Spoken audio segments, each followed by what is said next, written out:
Hey, what is up, everybody?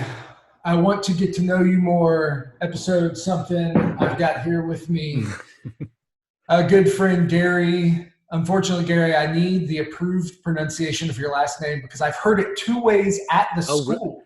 really? Yeah. What have you heard? I've heard Weyel and Yl. Ah, yes. It is the first one, Whale. That's the. You Weyel. didn't hear whale. That's another common one that we Okay, get no. is Mr. Whale. Very good. Gary, give us like the 60 seconds or less summation of everything about you. Sure. Married with two kids. Came to San Luis Obispo to go to Cal Poly way back in the day, and was one of the few who was fortunate to stick around. I've worked at various jobs around town, live in the city, and right now I am the marketing director for a nonprofit called LifeWater that does water wells in Africa and Asia. Nice. Well, thank you so much for sharing some time with us. I'm going to get my countdown going here. Tell me, can you see it? Oh, I can see it. Good. I'm ready. I'm glad I was able to see a few beforehand, so now I kind of feel like I can mentally prepare for what's in the jar. I hope you get all the hard ones. All right. No further ado. Question number one for Gary Weyel. What is a creative outlet for you? I mean, it feels kind of like cheating since this is the worship team, but it's really like playing piano. I'll sit down and just jam for a little while and love doing that. When did you start playing? I started playing when I took lessons when I was in second grade, took a few years of lessons. I hated taking lessons and quit for a few years, then picked it up again when I was in junior high and started playing by ear, picking up a few songs, and I would play them on my cassette tape over and over again until I could figure out the certain parts. So that's been a lot of fun, just playing by ear and learn stuff that way. Nice. Love it. Question number two. Sorry. If you could only have one food for the rest of your life, what would it be, Gary? Well, Jordan, I've thought about this and discussed it with my family at length. I'm going to have to go with tacos. Oh, okay. What's your meat of choice? Carnitas is really the taco meat by which all Mexican restaurants should be judged.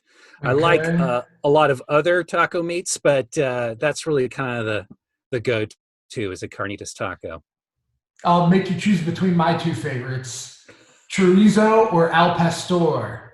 Ooh, both great, but I'm going to have to say al pastor.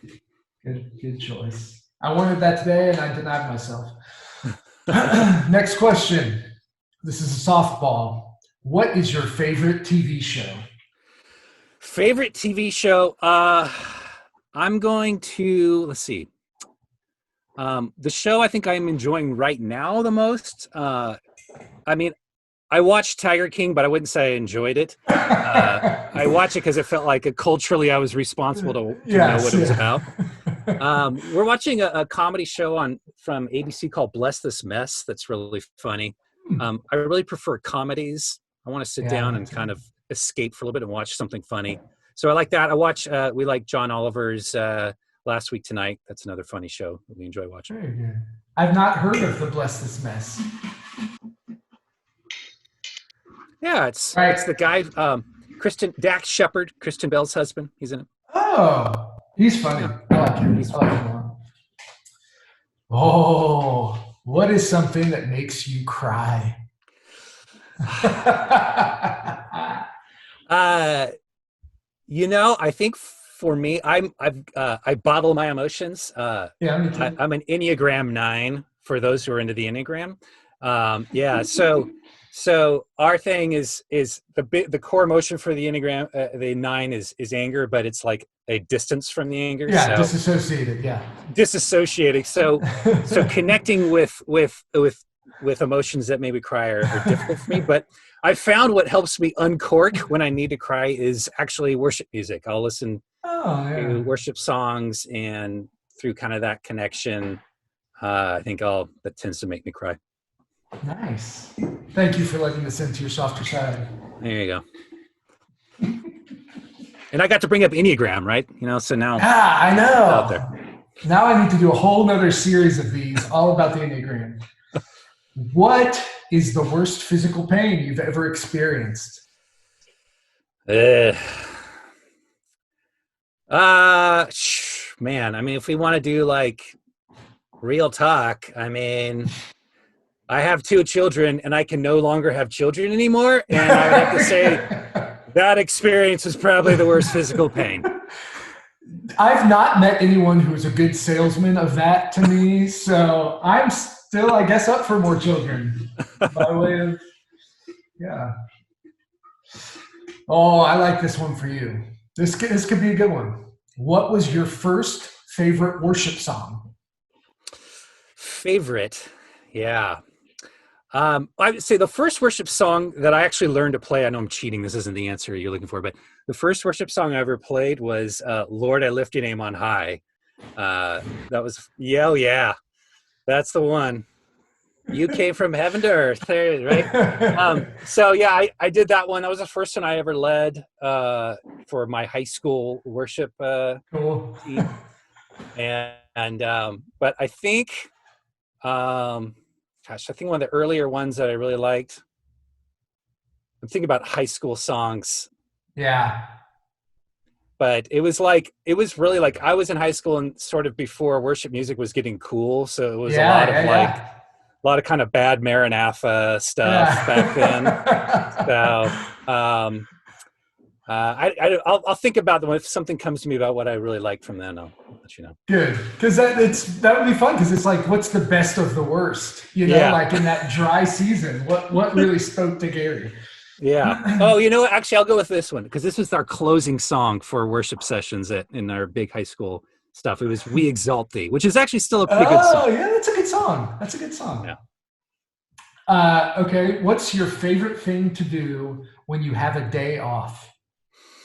I love to go outside. I mean, I'm trapped inside all day long for work, and we live in this beautiful place. So I want to go outside and I go play golf. That's probably my favorite thing to do is go play golf, or I'll go kayaking. Very cool. Yeah. Do you play golf just at the one right there? No, I'll usually go up to Morro Bay and play 18 up there. I've never played a round of golf in my life. I don't think I could do it. Okay, this is a tough one. People have stumbled on this. What is the angriest you can remember being? Yeah. I'm really glad I watched these 2 videos before because I feel like I already was able to work through these. So I used to live in Los Osos. Our first home that we bought was in Los Osos. And they had this 20-something year sewer installation battle with the thing. Went on forever. Yeah. At one point, they decided the water board decided to make an example of a few homes randomly. They randomly selected 50 residents to put a cease and desist order against their house, and I was one of the random residents. And I was so furious with the water board. We weren't even in a polluting area. That whole saga, I was incredibly angry over that entire thing. How long did that drag on for? It was the whole, for that particular instance was probably 6 months or something. Karen Steckling works for the water board, so I still bring it up to her once in a while and complain. I love it. All right.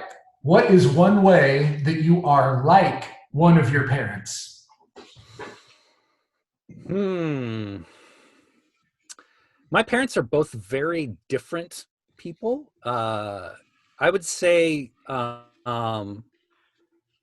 guess my mom, I started when I would have faith conversations with my mom when I was, in high school and stuff. And I think I've always enjoyed talking about faith and kind of asking hard questions about what it means to be a Christian. And my mom has always been willing to do that over the years. I've seen that from her. So I think she and I share that and are able to still today have those kinds of conversations. That's cool. I like that. Makes you sound super holy with an answer like that, doesn't it? It does, yeah, it really does. Okay, so I pulled one that's kind of like that. So, but I'll just ask it. Maybe you've had a different one. What is a childhood memory or experience that has formed you deeply?